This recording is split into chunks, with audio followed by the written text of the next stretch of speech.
ओम शांति। आज मुरली है 3 फरवरी की प्रातः मुरली। ओम शांति। वावदादा मधुबन।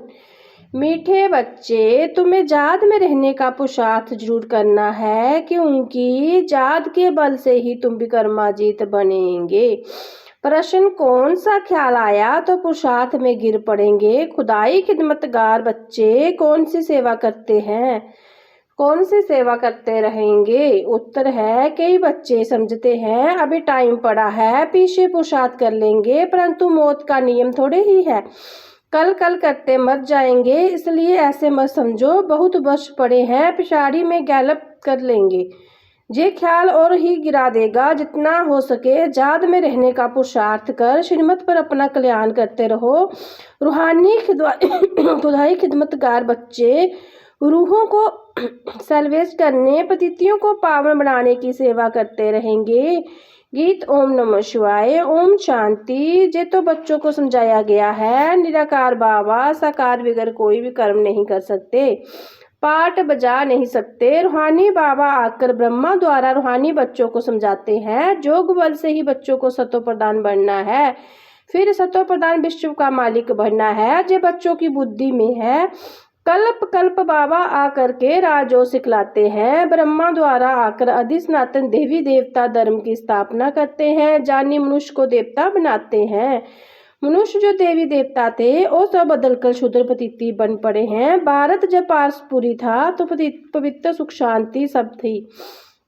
ये 5000 वर्ष की बात है। एक्यूरेट हिसाब किताब बाबा बैठ समझाते हैं, उनसे ऊंच तो कोई है नहीं। सृष्टि बाजार जिसको कल वृक्ष कहते हैं, उसके आदि मध्य अंत का राज बाबा ही बता सकते हैं।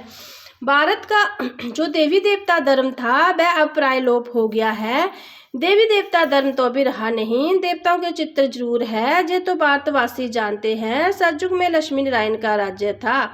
बल शास्त्रों में जे भूल कर दी है जो श्री कृष्ण के द्वापर में ले गए हैं, बाबा ही आकर भूले हुए को पूरा रास्ता बताते हैं। रास्ता बतलाने वाला आता है तो सब आत्मा मुक्ति धाम में चली जाती है, इसलिए उनको कहा जाता है सर्व का सदगति दाता। रचता एक ही होता है, एक ही सृष्टि है, वर्ल्ड की हिस्ट्री ज्योग्राफी एक ही है, वह रिपीट होती रहती है। सतयुग त्रेता द्वापर कलयुग, फिर होता है संगम युग। कलयुग में है पतिति, सतयुग में है पावन। सतयुग होगा तो जरूर कलयुग विनाश होगा, विनाश से पहले स्थापना होगी। सतयुग में तो स्थापना नहीं होगी, भगवान आएगा ही तब जब पतिति दुनिया है। सतयुग तो है ही पावन दुनिया, पतिति दुनिया को पावन दुनिया बनाने भगवान को आना पड़ता है। अब बाबा सहज से सहज युक्ति बताते हैं, देह के सब संबंध छोड़ दे ही अभिमानी बन बाबा को याद करो। कोई एक तो पतिति पावन है नहीं, भक्तों को फल देने वाले एक ही भगवान है, भक्तों को ज्ञान देते हैं। पतिति दुनिया में ज्ञान सागर ही आते हैं पावन बनाने लिए। पावन बनते हो जोग से, बाप बगैर तो कोई पावन बना ना सके। ये सब बातें बुद्धि में बिठाई जाती है औरों को समझाने के लिए। घर घर में संदेश देना है, ऐसा नहीं कहना कि भगवान आया है, बड़ा युक्ति से समझाना होता है। बोलो बाप है ना, एक है लौकिक बाप, दूसरा परलौकिक बाप। दुख के समय परलौकिक बाप को ही याद करते हैं, सुखधाम में कोई भी याद नहीं करते। सतयुग में लक्ष्मी नारायण के राज्य में सुख ही सुख था, प्योरिटी पीस प्रॉस्पेरिटी थी। बाबा का बरसा मिल गया, फिर पुकारते क्यों, आत्मा जानती है हमको सुख है। जे तो कोई भी कहेंगे वहाँ सुख ही सुख है, बाबा ने दुख के लिए तो सृष्टि रची नहीं। ये बना बनाया खेल है, जिनका पाठ पिछाड़ी में है, 2-4 जन्म लेते हैं, वह जरूर बाकी समय शांति में रहेंगे। बाकी ड्रामा के खेल से ही निकल जाए ये हो नहीं सकता, खेल में तो सबको आना होगा। 1-2 जन्म मिलते हैं तो बाकी समय जैसे कि मोक्ष में है। आत्मा पाठदारी है ना, कोई आत्मा का ऊंच पाठ मिला हुआ है, कोई को कम, ये भी अभी तुम जानते हो। गाया जाता है ईश्वर का कोई अंत नहीं पा सकते, बाबा ही आकर अंत देते हैं। रचता और रचना का आदि मध्य अंत का, जब तक रचता खुद ना आए तब तक रचता और रचना को जान नहीं सकते। बाबा ही आकर बताते हैं, मैं साधारण तन में प्रवेश करता हूँ, मैं जिसमें प्रवेश करता हूँ वह अपने जन्मों को नहीं जानते। उनको 82 जन्मों की कहानी सुनाता हूँ, कोई के पाठ में चेंज नहीं हो सकती। ये बना बनाया खेल है, ये भी किसी की बुद्धि में नहीं बैठता है। बुद्धि में तब बैठे जब पवित्र होकर समझे। अच्छी रीति समझने के लिए ही 7 रोज बैठी है। भागवत आदि भी 7 दिन रखते हैं। जहां भी समझ में आता है कम से कम 7 दिन के सिवा कोई समझ नहीं सकेंगे। कोई कोई तो अच्छा समझ लेते हैं, कोई कोई तो 7 रोज समझकर भी कुछ नहीं समझते। बुद्धि में बैठता नहीं, कह देते हैं हम तो 7 रोज आया, हमारी बुद्धि में कुछ बैठता नहीं। ऊंच पद पाना नहीं होगा तो बुद्धि में बैठेगा नहीं। अच्छा, फिर भी उनका कल्याण तो हुआ ना। प्रजा तो ऐसी ही बनती है, बाकी राज्य भाग्य लेना उसमें तो गुप्त मेहनत है। बाबा को याद करने से ही विकर्म विनाश होते हैं। अब करो ना करो, परंतु बाबा का डायरेक्शन ये है, प्यारी वस्तु को तो याद किया जाता है। भक्ति मार्ग में गाते हैं, हे पतिति पावन आओ, अब जे वह मिला है, कहते हैं मुझे याद करो तो कट उतर जाएगी। बादशाही सहज थोड़ी ही मिल सकती है, कुछ तो मेहनत होगी ना। याद में ही मेहनत है, मुख्य है ही याद की यात्रा। बहुत याद करने वाले कर्मातीत अवस्था को पा लेते हैं। पूरा याद न करने से भी कर्म विनाश नहीं होंगे, जोग बल से ही भी कर्माजीत बनना है।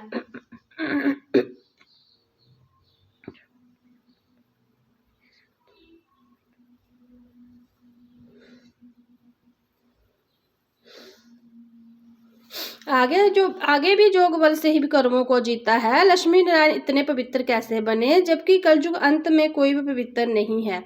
इसमें तो साफ है, जे गीता का ज्ञान का एपिसोड रिपीट हो रहा है। श्री भगवानुवाच, भूलें तो होती रहती है, बाबा ही आकर अबूल बनाते हैं। भारत का जो भी शास्त्र है वह सब है भक्ति मार्ग के। बाबा कहते, मैंने जो कहा था वह किसी को भी पता नहीं। जिन्हों को कहा था उन्होंने पद पाया, 21 जन्मों का प्रलब्ध पाई, फिर ज्ञान प्राय लोप हो जाता है। तुम ही चक्कर लगाकर आए हो, कल पहले जिन्होंने सुना है वही आएंगे। अभी तुम जानते हो हम सैपलिंग लगा रहे हैं मनुष्यों को देवता बनाने का। जे है ही देवी जाड़ का सैपलिंग।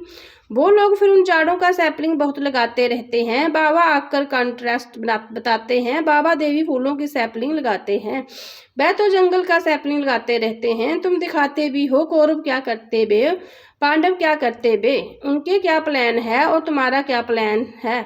वो अपना प्लान बनाते हैं कि दुनिया बढ़े नहीं, फैमिली प्लानिंग करे। जो मनुष्य जास्ती ना बढ़े उसके लिए मेहनत करते रहते हैं। बाप तो बहुत अच्छी बात बतलाते हैं, अनेक धर्म विनाश हो जाएंगे और एक ही देवी देवता धर्म की फैमिली स्थापन करते हैं। सतयुग में एक ही आदि सनातन देवी देवता धर्म की फैमिली थी और इतनी फैमिलीज थी नहीं। भारत में कितनी फैमिली है, गुजराती फैमिली, महाराष्ट्रियन फैमिली। वास्तव में भारतवासियों की एक फैमिली होनी चाहिए। बहुत फैमिलीज होगी तो जरूर आपस में खिटपिट हो रहेगी, फिर सिविल वार हो जाता है। फैमिली में भी सिविल वार हो जाती है। जैसे कृष्ण की अपनी फैमिली है, उन्हीं को भी आपस में लगती है। आपस में 2 भाई नहीं मिलते, पानी भी बांटा जाता है। सिख धर्म वाले समझेंगे हम अपने सिख धर्म वालों को जास्ती सुख दे रख जाती है तो माथा मारते रहते हैं। अब जब अंत होती है तो वो सिविल वार आदि सब आ जाती है, आपस में लड़ने लग पड़ते हैं। विनाश तो होना ही है, बम ढेर बनाते रहते हैं। बड़ी लड़ाई जब लगी थी जिसमें 2 बम्स थोड़े थे, अभी तो ढेर बनाए हैं। समझ की बात है ना, तुमको समझाना है। जो लड़ाई वही महाभारत की है। बड़े बड़े लोग जो भी है कहते हैं अगर इस लड़ाई को बंद नहीं किया तो सारी दुनिया को आग लग जाएगी। आग तो लगनी ही है, जे तुम जानते हो। बाप आदि सनातन देवी देवता धर्म की स्थापना कर रहे हैं। राजयोग है ना सतयुग का, वह देवी देवता धर्म अब प्राय लोप है। चित्र भी बने हैं। बाबा कहते कल पहले मुआफिक जो विघ्न पढ़ने होंगे वह पढ़ेंगे। पहले थोड़ी पता पड़ता है फिर समझा जाता है। कल पहले ऐसा हुआ होगा। जो बना बनाया ड्रामा है, ड्रामा में हम बंधे हुए हैं। जात की यात्रा को भूल नहीं जाना चाहिए, उनकी परीक्षा कहा जाता है। जात की यात्रा में ठहर नहीं सकते, थक जाते हैं। गीत है ना, रात के राही थक मत जाना। इसका अर्थ कोई समझ ना सके, ये है जात की यात्रा। जिससे रात पूरी हो दिन आएगा, आधा कल्प पूरा हो फिर सुख शुरू होगा। बाबा ने ही मन मनावों का अर्थ भी समझाया है। सिर्फ गीता में श्री कृष्णा का नाम डालने से वह ताकत नहीं रही। अब कल्याण तो सबका होना है। गोया हम सब मनुष्य मात्र का कल्याण कर रहे हैं। भारत खास और दुनिया आम सबको श्रीमत पर हम कल्याण कर रहे हैं। कल्याणकारी जो बनेंगे तो वर्षा भी उनको मिलेगा। जात की यात्रा के सिवाय कल्याण हो ना सके। अभी तुमको समझाया जाता है, वह है बेहद का बाप। बाबा से वर्षा मिला था। भारतवासियों ने ही 84 जन्म लिए हैं। पूर्ण जन्म का भी हिसाब है। कोई समझते नहीं कि 84 जन्म कैसे लेते हैं। अपने ही श्लोक आदि बनाकर सुनाते रहते हैं। गीता बही टिकाएं अनेक लिख देती है। गीता से तो भगवान बड़ा कर दिया है। गीता में है ज्ञान, भगवत में है जीवन कहानी। वास्तव में बड़ी गीता होनी चाहिए। ज्ञान का सागर बाप है, उनका नाम तो चलता ही रहता है। वह गीता तो आधे घंटे में पढ़ लेते हैं। अभी तुम जो ज्ञान तो सुनते ही आते हो। दिन प्रतिदिन तुम्हारे पास अनेक लोग आते रहेंगे, धीरे धीरे आएंगे। अभी ही अगर बड़े बड़े राजे आ गए फिर तो देरी ना लगे, झट आवाज निकल जाए। इसलिए जुक्ति से धीरे धीरे चलता रहता है। जे है ही गुप्त ज्ञान, जिसको पता नहीं, किसी को पता नहीं है कि जे क्या कर रहे हैं। रावण के साथ तुम्हारी युद्ध कैसे है, जे तुम ही जानो और कोई जान ना सके। भगवानुवाद, तुम सतो प्रधान बनने के लिए मुझे याद करो तो पाप भस्म हो जाएंगे। पवित्र बनो तब तो साथ ले जाऊं। जीवन मुक्ति सबको मिलनी है, रावण राज्य से मुक्ति हो जाएगी। तुम लिखते भी हो, हम शिव शक्ति ब्रह्मा कुमार कुमारियां श्रेष्ठाचारी दुनिया स्थापन करेंगे। परम पिता परमात्मा की श्रीमत पर 5000 वर्ष पहले मुहाफिक, 5000 वर्ष पहले श्रेष्ठाचारी दुनिया थी। जे बुद्धि में बिठाना चाहिए, मुख्य मुख्य पॉइंट बुद्धि में दान होगी, तब जात की यात्रा में रहेंगे।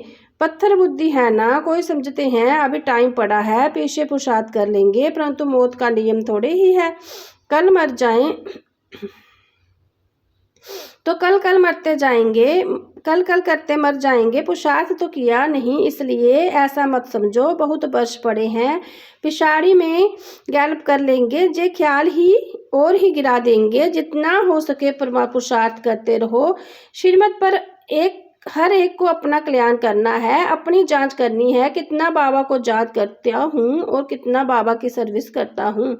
रूहानी खुदाई खिदमतगार तुम हो ना, तुम रूहों को सैल्वेज करते हैं। रूह पतिति से पावन कैसे बने, उसकी जुक्तियां बताते हैं। दुनिया में अच्छे और बुरे मनुष्य तो होते ही हैं, हर एक का अपना पाठ है। जे है बेहद की बात, मुख्य टालियां ही गिनी जाती है, बाकी तो पत्ते अनेक है। बाबा समझाते रहते हैं, बच्चे मेहनत करो, सबको बाबा का परिचय दो तो बाबा का बुद्धि जोग जुट जाए। बाप सब बच्चों को कहते हैं, पवित्र बनो तो मुक्ति धाम में चले जाएंगे। दुनिया ही थोड़े ही पता है कि महाभारत लड़ाई का क्या होगा। जे ज्ञान जग रचा गया है, क्योंकि ने दुनिया चाहिए। हमारा जग पूरा होगा तो तब सब इस जग में स्वाहा हो जाएंगे।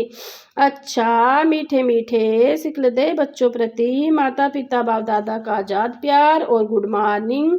रूहानी बाबा के रूहानी बच्चों को नमस्ते। हम रूहानी बच्चों के रूहानी प्यारे बाबा को आजाद प्यार, गुड मॉर्निंग, नमस्ते बाबा, ओम शांति।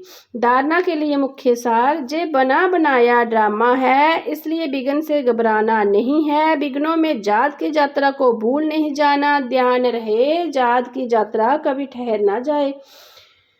पारलौकिक बाबा का परिचय सबको देते हुए पावन बनने की जुक्ति बतलानी है। देवी जार का सैपलिंग लगाना है। वरदान है, मैंपन का त्याग कर सेवा में सदा खोए रहने वाले त्याग मूर्त सेवादारी भव। सेवादारी सेवा में सफलता की अनुभूति तभी कर सकते हैं जब मैंपन का त्याग हो। मैं सेवा कर रही हूँ, मैंने सेवा की, इस सेवा भाव का त्याग मैंने नहीं की, लेकिन मैं करन हार हूँ, करावनहार बाप है। मैंपन बाबा के लब में लीन हो जाए, इसको कहा जाता है सेवा में सदा खोए रहने वाले त्याग मूल सच्चे सेवादारी। कराने वाला करा रहा है, हम निमित्त है सेवा में। मैंपन मिक्स होना था मोहताज बनना। सच्चे सेवादारी में जे संस्कार हो नहीं सकते। स्लोगन है, व्यर्थ को समाप्त कर दो तो सेवा का ऑफर सामने आएगी। ये व्यक्ति सारे एकता विश्वास की विशेषता द्वारा सफलता संपन्न बनो। एकता के लिए सभी में समाने की शक्ति चाहिए, इससे दूसरों का संस्कार भी अवश्य शीतल हो जाएगा। सदा एक तो में स्नेह की श्रेष्ठता की भावना में संपर्क में आओ। गुणग्राही बनो तो एकता कायम रह सकती है। आपके संगठन की शुभ भावना अनेक आत्माओं की भावना का फल दिलाने के निमित्त बनेगी, उन्हें नई राय मिलेगी। ओम शांति।